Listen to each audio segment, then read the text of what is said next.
जब ट्रक में से गार्ड्स निकल कर आते हैं तो हीटोर ने कुछ गार्ड्स को जान से मार भी दिया था, जो देखने के बाद मारिया को बहुत ज्यादा बुरा लगता है, पर अभी वो कुछ भी नहीं कहती। जिसके बाद हीटोर और मारिया उस ट्रक में से कुछ पैसे लेकर वापस से अपने बेस में आ जाते हैं।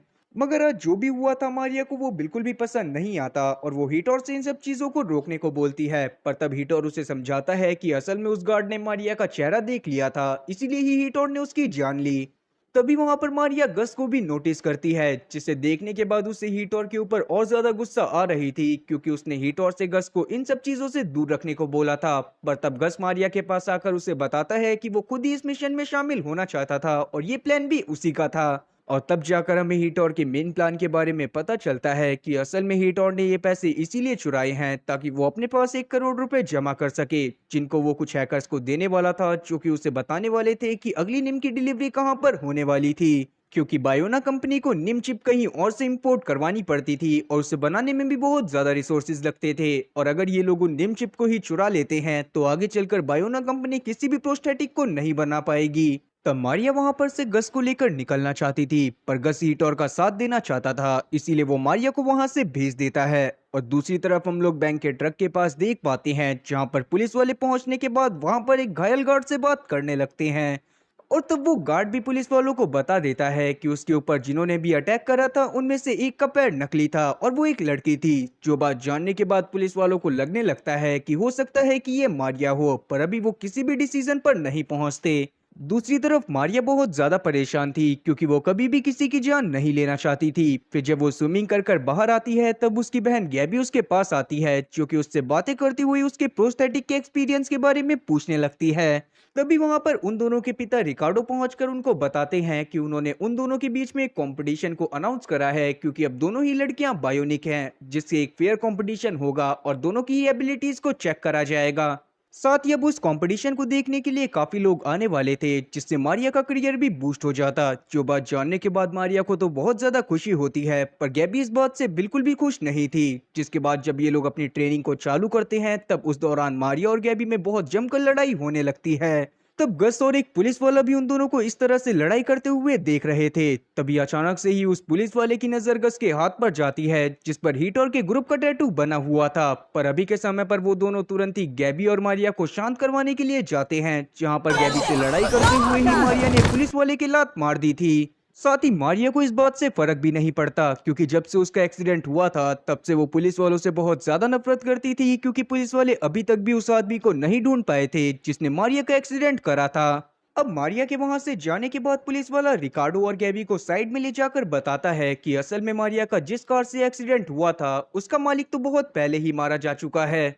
साथ ही मारिया के एक्सीडेंट के बारे में एक बात और अजीब थी कि उसका एक्सीडेंट होने से पहले ही पुलिस स्टेशन में कॉल आ गया था कि उसका एक्सीडेंट होने वाला है और पुलिस वालों को वहां पर भेज दिया जाए। इसका मतलब यही था कि उसका एक्सीडेंट किसी ने जानबूझकर करवाया था, पर वो नहीं चाहता था कि मारिया मारी जाए।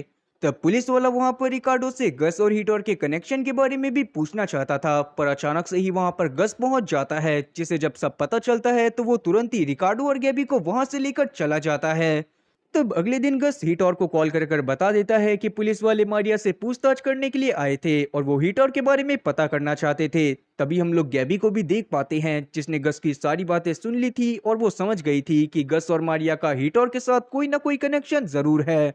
और तब गैबी पुलिस वालों से तुरंत ही वो रिकॉर्डिंग मंगाती है जिसमें मारिया के एक्सीडेंट के बारे में खबर दी गई थी। और जब वो उस रिकॉर्डिंग को ध्यान से सुनती है तो उसे पता चलता है कि बैकग्राउंड में इटालियन ओपेरा चल रहा था, जो कि मारिया ही सुनती थी, और इसका मतलब यही था कि मारिया ने जानबूझकर अपना एक्सीडेंट करवाया था। जो जानने के बाद गैबी काफी ज्यादा शॉक थी। तब कंपटीशन वाले दिन हम लोग देखते हैं कि गैबी मारिया का घमंड तोड़ने के लिए एक बहुत लंबी छलांग मारती है और अपना पुराना रिकॉर्ड भी तोड़ देती है। लेकिन मारिया, जो कि जब नॉर्मल ह्यूमन थी तब भी वो बहुत ज्यादा प्रैक्टिस करती थी, वो बहुत आराम से इस बार गैबी के रिकॉर्ड को तोड़ देती है, जो देखने के बाद सभी लोग पागल हो गए थे। पर गैबी को इससे बिल्कुल भी अच्छा नहीं लगता, इसीलिए वो सेकंड राउंड के दौरान एक और बहुत लंबी छलांग मारती है और मारिया के रिकॉर्ड को तोड़ देती है। पर मारिया इस बार वापस से उसे इस राउंड में हरा देती है और तीसरे राउंड की शुरुआत में गैबी की हालत बहुत ज्यादा खराब हो गई थी, इसीलिए वो जंप करने के बाद बैलेंस को मेंटेन नहीं कर पाती और मुंह के बल जाकर गिर जाती है, जिससे उसको बहुत ज्यादा चोट आई थी और सभी लोग बहुत ज्यादा परेशान हो गए थे। मारिया को भी इस बात से बिल्कुल भी खुशी नहीं होती और वो अपने पिता के ऊपर चिल्लाने लगती है। और अपने पिता के ऊपर वो इसीलिए चिल्ला रही थी क्योंकि उसके पिता ने ही उन दोनों के बीच में कंपटीशन अनाउंस करवाया था। पर तब उसके पिता उसे बताते हैं कि उन्होंने ये सब अच्छे इंटेंशन से करा था। जिसके बाद जब मारिया गैबी से मिलने के लिए चाहती है तो वो गैबी से बहुत अच्छे से बात करती है। मगर गैबी मारिया को देखने के बाद बिल्कुल भी खुश नहीं थी और जब मारिया उससे सारी सच्चाई पूछती है तब गैबी उसे बता देती है कि मारिया ने जानबूझकर अपना एक्सीडेंट करवाया था। पर इस बात को सुनने के बाद मारिया बहुत ज्यादा शॉक होती है और जब वो रिकॉर्डिंग को सुनती है तब वो गैबी को बताती है कि उसने जानबूझकर कुछ भी नहीं करा। और तब जाकर मारिया समझ जाती है कि उसका एक्सीडेंट किसी और ने नहीं बल्कि हीटोर ने करवाया था। और ये बात समझने के बाद उसे हीटोर के ऊपर बहुत ज्यादा गुस्सा आती है और वो डिसाइड करती है कि वो हीटोर से इस बारे में बात करेगी। खैर अब तक हीटोर के पास भी उस जगह की इंफॉर्मेशन आ गई थी जहां पर डायरो निम की डिलीवरी लेने के लिए जाने वाला था। इसीलिए वो तुरंत ही मारिया के पास आता है और उसके साथ एक प्लान बनाने की कोशिश करने लगता है। मगर मारिया जो कि इस बात को जान गई थी कि हीटोर ने जानबूझकर उसका एक्सीडेंट करवाया था, वो हीटोर को भला बुरा बोलने लगती है। तब हीटोर उसके बाल पकड़ता है और उसे बोलता है कि अभी के टाइम पर जो तुम्हें फेम मिला है वो हीटोर की वजह से ही मिला है। मगर अब मारिया उसकी कोई भी मदद करने से साफ इनकार कर देती है और अपने घर में चली जाती है। जहाँ पर जाने के बाद जब वो अपने पानी को पीती है तभी अचानक से ही उसे कुछ हो जाता है जिसके बाद वो हिल भी नहीं पा रही थी। और तब जाकर हम लोग जान पाते हैं कि हीटोर ने ये सब गस्ट की मदद से करवाया था क्योंकि उसने उसको धमकी दी थी कि अगर वो ये सब नहीं करेगा तो वो लोग उसके घर में घुसकर उसके पिता को जान से मार देंगे। जिसके बाद हीटोर के सारी साथी वहां पर आकर मारिया के घर वालों को बंदी बना लेते हैं और मारिया को धमकाती हैं कि अगर वो उनकी मदद नहीं करेगी तो वो लोग उसके परिवार वालों को जान से मार देंगे। और अब ना चाहते हुए भी मारिया को उनकी मदद करने के लिए मानना पड़ता है। अब जिस दिन निम की डिलीवरी होने वाली थी उस दिन हीटोर मारिया को लेकर एक बहुत बड़ी बिल्डिंग में जाता है जो कि बायोना कंपनी के बगल में थी। और उस वक्त मारिया का मिशन यही था कि उसे उस बड़ी बिल्डिंग से बायोना कंपनी की बिल्डिंग में जंप करना है जहां पर से उसे निम का ब्रीफकेस चुरा लेना है। और क्योंकि मारिया एक लॉन्ग जंप एथलीट थी इसीलिए वो बहुत आराम से उस बड़ी बिल्डिंग से दूसरी बिल्डिंग में पहुंच जाती है जहां पर जाने के बाद उसने सभी लोगों को मारते हुए वो ब्रीफकेस चुरा लिया था। जिसको लेने के बाद वो एक गाड़ी में बैठती है और वहां से निकलने की कोशिश करने लगती है। तब रास्ते में उसे हीटोर की बाइक दिखाई देती है जो कि उसकी तरफ आ रही थी, जो देखने के बाद मारिया को बहुत ज्यादा गुस्सा आती है और वो हीटोर की बाइक का एक्सीडेंट कर देती है। पर जब वो नीचे उतरती है तो उसे पता चलता है कि हीटोर की बाइक को गश चला रहा था जो कि अब मर जाता है। और ये सब देखने के बाद मारिया को बहुत ज्यादा दुख होता है क्योंकि उसने कभी भी नहीं सोचा था कि हीटोर उन चिप्स को लेने के लिए गश का यूज करेगा।